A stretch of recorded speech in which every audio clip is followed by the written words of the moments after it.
Pernah dengar cerita tentang pelakor? Mereka disebut sebagai penghancur rumah tangga.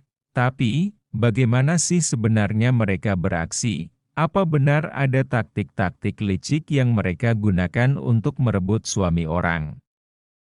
Tapi sebelum kita melanjutkan videonya, sebaiknya teman-teman like dan subscribe dulu video ini. Jika sudah, ayo kita lanjutkan ceritanya. Let's go!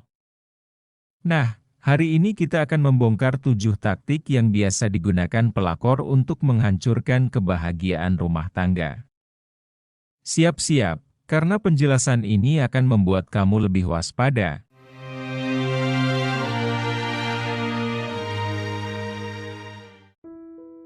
Taktik yang pertama, mendekati secara perlahan, pelan tapi pasti. Pelakor seringkali tidak datang dengan agresif di awal. Mereka paham betul bahwa mendekati suami orang tidak bisa dilakukan secara terang-terangan. Awalnya, mereka akan bertindak seperti teman biasa. Mereka mendengarkan curhatan si suami tentang masalah di rumah, menampilkan kepedulian yang seolah-olah tulus. Pada tahap ini, si suami mungkin belum merasa ada yang salah, karena pelakor ini pandai menyembunyikan niat aslinya. Diam-diam, mereka mengisi kekosongan emosi yang mungkin tidak didapatkan si suami dari istrinya. Hati-hati, karena mereka sangat sabar. Mereka akan menunggu hingga si suami merasa nyaman dan mulai bergantung pada kehadiran mereka. Ketika hubungan emosional terbentuk, pelakor mulai memanfaatkan kesempatan untuk melangkah ke fase berikutnya. Taktik kedua, menawarkan kenyamanan yang tidak ada di rumah. Pelakor seringkali menawarkan sesuatu yang berbeda dari apa yang diterima suami di rumah. Mereka mungkin menawarkan telinga yang selalu siap mendengarkan, atau bahkan sikap yang lebih lembut dan memanjakan. Sadar atau tidak, suami mulai membandingkan situasi ini dengan keadaan di rumah. Disinilah bahaya besar terjadi. Ketika suami merasa bahwa pelakor ini lebih memahami dirinya daripada istrinya sendiri, hubungan tersebut semakin dalam. Pelakor tahu persis bahwa cara tercepat merebut hati pria adalah dengan membuat mereka merasa dihargai dan diperlakukan istimewa. Taktik ketiga, menggunakan penampilan dan pesona. Pelakor juga sangat paham bahwa penampilan memiliki peran penting dalam menarik perhatian pria.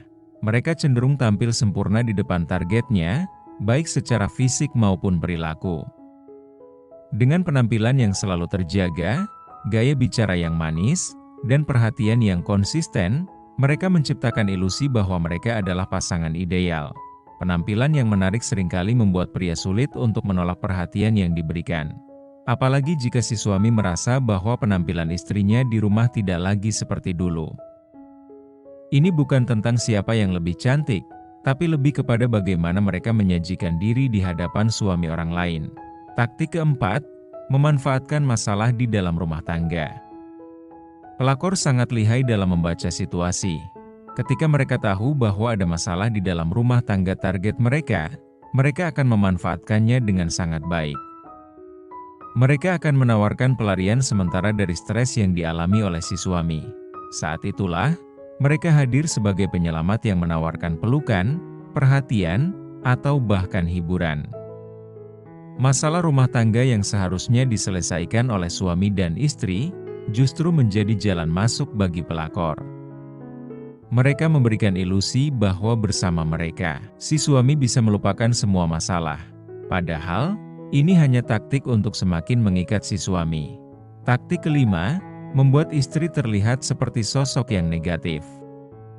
Pelakor akan dengan cerdik memutarbalikkan fakta. Mereka membuat si suami percaya bahwa masalah dalam rumah tangga itu sepenuhnya kesalahan istrinya.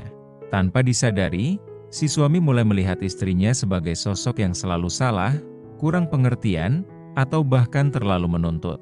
Disinilah pelakor mulai menyusupkan ide-ide negatif tentang istri kepada si suami. Dengan menghasut secara halus, mereka membuat hubungan suami istri semakin renggang, dan hubungan mereka sendiri dengan si suami semakin erat. Ini adalah salah satu taktik paling licik yang digunakan untuk menghancurkan rumah tangga. Taktik keenam, menghilangkan batasan moral secara perlahan. Moral dan etika seringkali menjadi penghalang utama bagi pelakor. Tapi mereka tahu cara menghilangkan batasan itu sedikit demi sedikit, mulai dari percakapan yang tidak berbahaya, kemudian perlahan meningkat menjadi obrolan yang lebih intim. Mereka akan membuat suami merasa bahwa apa yang sedang terjadi adalah hal yang wajar dan tidak ada yang salah. Taktik ini sangat berbahaya, karena pelakor berhasil membuat suami merasa tidak bersalah dengan perbuatannya. Mereka pandai menciptakan suasana di mana hubungan terlarang ini terasa seperti sesuatu yang normal, seolah-olah hubungan ini sah-sah saja karena tidak ada yang tahu. Taktik ketujuh, menggunakan manipulasi emosi untuk mengikat si suami. Taktik terakhir yang sering digunakan pelakor adalah manipulasi emosi. Mereka akan berperan sebagai korban, seolah-olah mereka juga terluka dalam situasi ini. Dengan air mata atau cerita sedih tentang kehidupan pribadi mereka menciptakan simpati dari si suami. Simpati ini lambat laun berubah menjadi ikatan emosional yang kuat. Pelakor membuat si suami merasa bertanggung jawab atas kebahagiaan mereka. Dalam banyak kasus, suami yang sudah terjebak dalam hubungan ini merasa sulit untuk lepas. Karena ia merasa sudah terlanjur terikat secara emosional. Disinilah rumah tangga mulai benar-benar berada di ujung tanduk. Nah, itulah 7 taktik pelakor yang harus kita waspadai. Mereka tidak hanya menggunakan penampilan fisik, tapi juga taktik emosional dan manipulatif untuk merebut suami orang. Rumah tangga bisa dihancurkan bukan hanya karena faktor dari luar, tapi juga karena lemahnya komunikasi dan keterbukaan di antara suami dan istri. Jadi, mari kita lebih waspada dan jangan sampai lengah. Ingat, kebahagiaan rumah tangga adalah tanggung jawab bersama, dan dengan komunikasi yang baik, kita bisa mencegah orang ketiga masuk. Jangan lupa, tetap setia pada pasangan dan jaga komunikasi dengan baik. Terima kasih sudah menonton sampai akhir. Kalau kamu punya pendapat lain tentang taktik pelakor wanita yang diam-diam menghancurkan rumah tangga, tulis di kolom komentar ya.